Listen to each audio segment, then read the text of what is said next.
Sometimes it is, but Here we sometimes go. it Let's isn't. see if that. Yep, it's working. 5, 4, 3, 2, 1. I'm John Miglosh for the WDMA. We're going to be talking about cookies a little bit. I've got a mailer that came in yesterday that I'm really impressed with.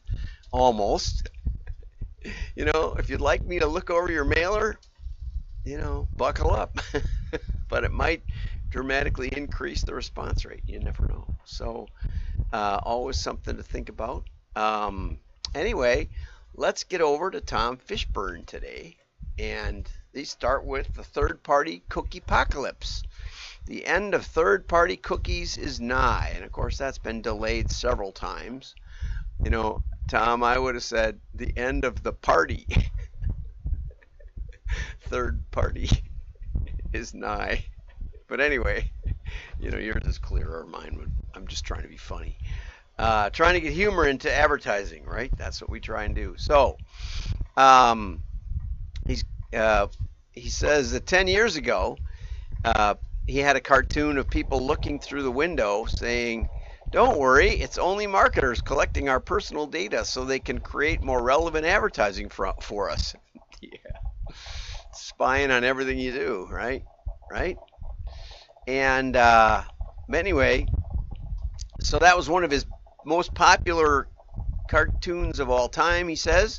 Third-party cookies have been at the center of consumer privacy for the last decade, and the end of third-party cookies has been a long time coming. Announced in 2020 and now extended into and well into the end of 2024. Okay, and I tried to look up some alternatives to third-party cookies and didn't find much. I found an article on the Drum about KFC using location data, and we'll talk about that in a second. But lots of articles about the 10 best alternatives in 2021 and that sort of thing. But it didn't seem like anything was conclusive, which is exactly what Tom has to say.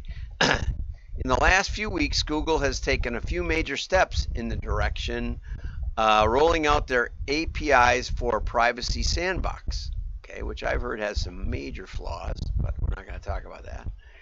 As part of a replacement strategy, basically you're going to say, well, Google's going to say, well, we know where everybody went, because they got their Google trackers on everybody. You use Gmail? Yeah, I do sometimes. It's open most of the time. Well, then they probably know what you're doing, right? I try to limit my Google apps to Google Chrome so I don't lose much. But anyway, and all the fun stuff is on private Thunderbird or private Mozilla Windows.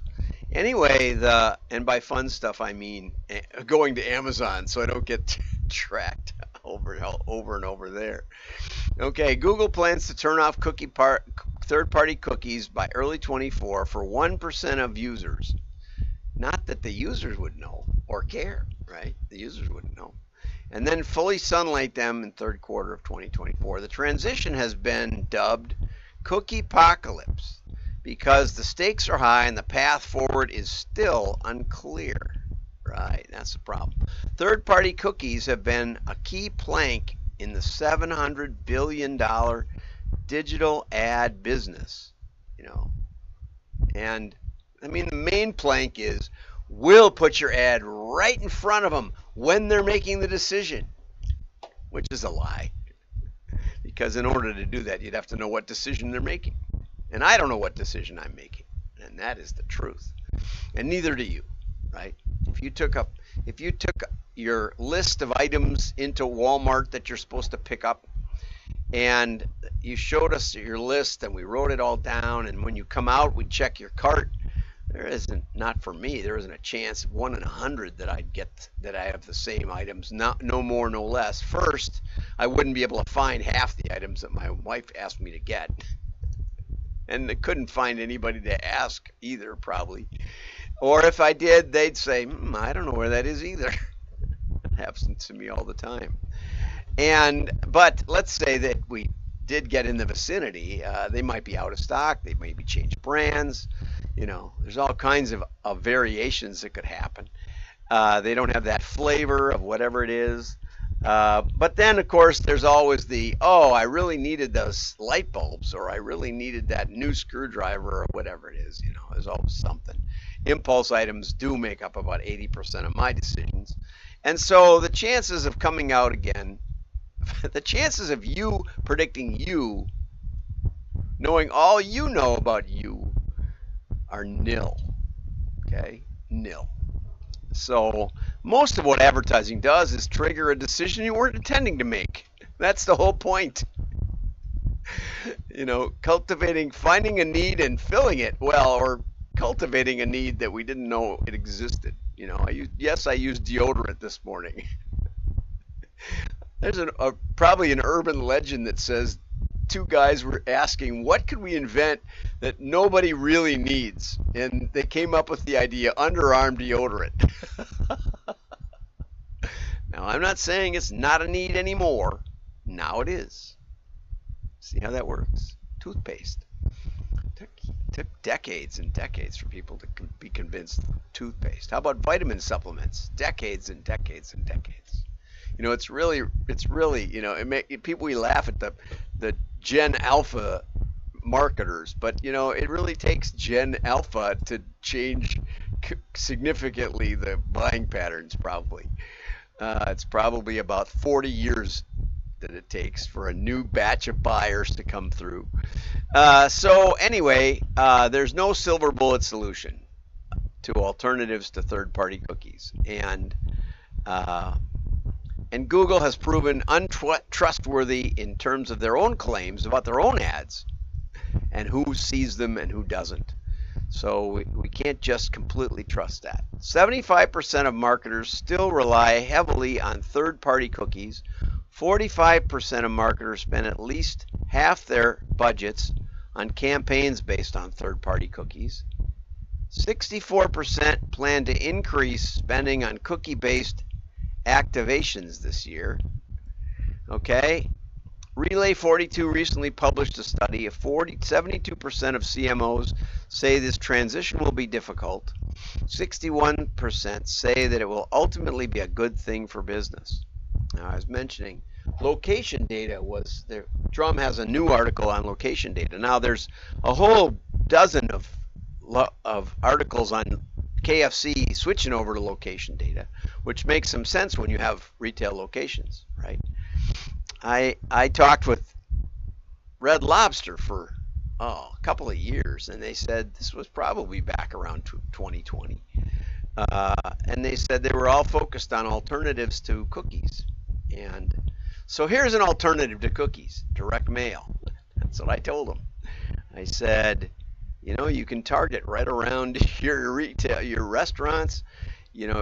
I got the Red Lobster app. It didn't even ask me where my physical address was. No, you can scarf it. You can see where they go to sleep at night. But anyway, so direct mail is not banned because you're using cookies, and it's not over because cookies are gone. We can use context. We can use a lot of things. And we can even use location data. Ron Davis told me that someone came to his office years ago and told him that he could give Ron the addresses of people who went to church on Sunday. How about that? That sounds like a pretty interesting list. Probably not. Probably wouldn't work much. But you could do the same thing with KFC visitors over a period of time. Okay, this was an interesting graph. Nonlinear TV first tops 50% share of viewing in July. So I don't know who builds these graphs, but they put the orange over here and the other orange over here. They got light orange and dark orange. You ever hear of like red and blue? I don't know who builds these things. And you might want to flip these around so that the titles actually match. Would be better than actually even having the color. You could just label, put the words right in there. Anyway, so linear TV over here, under here, linear is this side, and Non-linear is this side, so we can figure out what these mean. Linear means broadcast and cable, and this means streaming, 40%, and other, no idea what other is. I think it said someplace in here what other was. I think down here it said what other. Other category, which includes smaller individual streaming platforms, not virtual pay TV providers, was 5% unchanged. Okay, other streaming. Nielsen's other category, which includes unmeasured video demand, streaming via cable, laptop, box, audio streaming, gaming, DVD playback use. Okay, we still play those. We still have DVD players, 2 of them in fact. Anyway, so for the first time, what I think of as TV, broadcast TV, where I see the Packer games, was less than half. Now, and I saw this coming. I've been a big YouTube fan for a long time, years and years and years. And I also figured out how to get sports off of European satellite somehow. I won't tell you how, but it doesn't seem to work anymore. I haven't tried it in a while. Okay, so I just want to show you now. I want to switch over and I want to show you a mailing piece that was really interesting. You're not going to see this very well. This is all it said, no return address, just that stamp. And I think that it's written by humans, because if you look at the 555, I'll try and get it, it'll go out of focus when I get much closer. 555, oh, that's a south. Okay, not, yeah, I thought that was another 5. And then 53029, there's 4 different 5s in this. It's written slightly on an angle. It's either someone with really clear handwriting or a computer that's really good at not repeating the same letter over and over, which shouldn't be that hard to program. But anyway, I was intrigued by that. I was super intrigued. All the A's look different. All the M's from Miglosh Marketing look different. So it's really, really, if it's a computer, I don't think it is, really good. And then I opened it up because I was curious. And it started out with this Post-it note. Removable Post-it notes, kind of a real Post-it note. See, stuck on the corner. It says, thank you for your interest, right over the picture, which is fine because it's not much of a picture. What is the picture? I never saw that. Oh, it's just a couple of guys around, a couple of people around a computer screen. And then there's a quote. Oh, I loved this part. This was excellent. Right up here, it looks like a rubber stamp. Okay, the address matches the outside of the envelope, probably what was used to address the piece of paper. So and that looks like a laser printer just did that. Looks like a laser printer. So you ran these blanks in black and blue, and then you went them through a laser printer. Very, very, very simple. That would make sense. Looks like a rubber stamp. It says the campaign generated an outstanding response rate surpassing my expectations. The carefully curated mailing list combined with their strategic approach ensured that our message reached the right people at the right time. Oh, right people at right time. Does that sound familiar? Yeah, it's the digital pitch. Okay, and then there is a QR. It's sales@oldschoolmarketing.com. There's nothing to tell me that this is local or not local, but it is very, very clever. Okay, we're the best in class at handwritten direct mail, personalized greeting cards, data broker, mail house, B2B sales and marketing, B2C sales and marketing, insurance marketing campaigns, home, auto, commercial, condo. About our business, Old School Marketing is composed of professionals who have extensive knowledge and experience in various aspects of marketing. We understand the dynamics of marketing. Now, the QR code, let's just try it because why not, right? Let's see where it goes. Let's see where it goes. It's not reading it. It's a custom QR code, which I don't like. With their logo, I would rather have a good clear one, and it's not getting picked up. It's not. Move back to improve focus. It is just not working. Try and get more light on it. Okay, so their QR code doesn't work. See, I do try these. Nope, just will not work. Will not work. Sorry, I was going to see if it went anywhere special. I'll try it harder, but I mean, that's ridiculous. You see, they have a little tiny symbol in the middle that's their logo because they're trying to be tricky. It's not worth it. It doesn't help. It wastes space in the middle. Just give it a good solid QR code that the phones can read. Anyway, so they're 870 area code. I don't know where they are or what they're about. But the fact that I read most of it is incredible. Now, what's missing? That's the key. What's missing? What's missing is an offer. There's no reason to take action. Okay? If you go to Postcard Mania, for example, right off the bat it says we'll send your first 1,000 mailers for free. You know, when you buy a mailing, or we'll send 1,000 extra for free. That's an offer. You know, that's a real offer. You could do that. These guys could do it. These are inexpensive. Nothing. No reason to act. No reason to act. Okay. So other than that, they're geniuses. They got me to read the whole thing, and because of that, you know, it's like the billboard sign. You read this whole thing, so it must work, right? And there's something to that. Okay, let's get over to the last story, Magalog cover test by Craig Huey. Excellent article, one of Craig's best that I've ever seen. Surf Controller wanted me to sell their product, Super Scout. And to test Super Scout, to set Super Scout apart, we created a Magalog. That's like a catalog with articles in it and stuff. I was doing these back in the 90s anyway. That's an excellent idea because it gives you lots of real estate to work on. But to ensure the best possible results, we did 2 different cover tests in the market. Both the headline and the graphics were different on each cover. Not a good idea. Okay, but he's going to tell us the cover headline. One was how Fortune 1000 companies are losing billions to cyber slackers, and the other is, oops, I'm not showing you the stuff here. And the other is how an email joke cost Chevron $2.2 million. Okay? And I guessed B. Okay? And the reason I guessed B is because an email joke cost Chevron, and if you're a CEO or something like that, you're saying CFO, CEO. CFOs are good because they kind of almost always IT reports to them because it's sort of operational, but it's sort of financial, mostly financial. Cover A is kind of general, and you think, yeah, but I'm not a Fortune 1000, it doesn't apply to me or whatever. But cover B, how an email joke, you think, oh, my people send jokes around.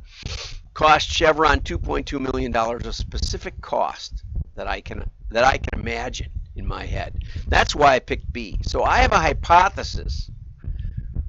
And this is where you want to start in a test. You want to say, what are 2 things that we might say to people to get them to read our mailer, right? What are 2 things? Well, CFOs are concerned about loss, fear of loss, okay? So we can talk about losing billions because this is a multi-billion-dollar industry of losing to cyber slackers.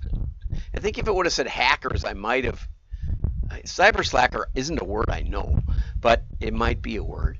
Anyway, and so the hypothesis was, you know, that's a good headline, but let's come up with one with more specificity. Now, the problem is that they had 2 different images, okay?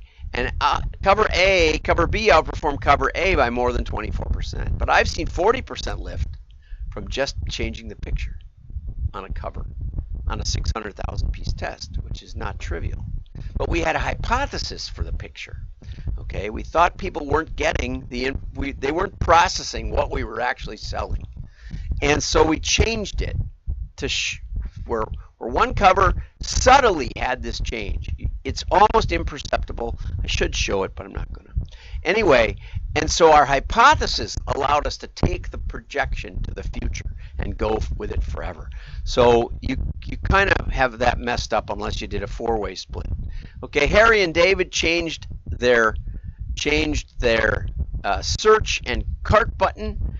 They changed both again. Be careful when you change both. And version A, which had the word keyword for the search in the slot, and your cart next to the cart icon, is better. And this one just had the word cart for the cart icon. Okay, and so, but it's really good that. And in here, he hypothesized that version A may have done better because it's more conventional design. People knew what to look for and they found it.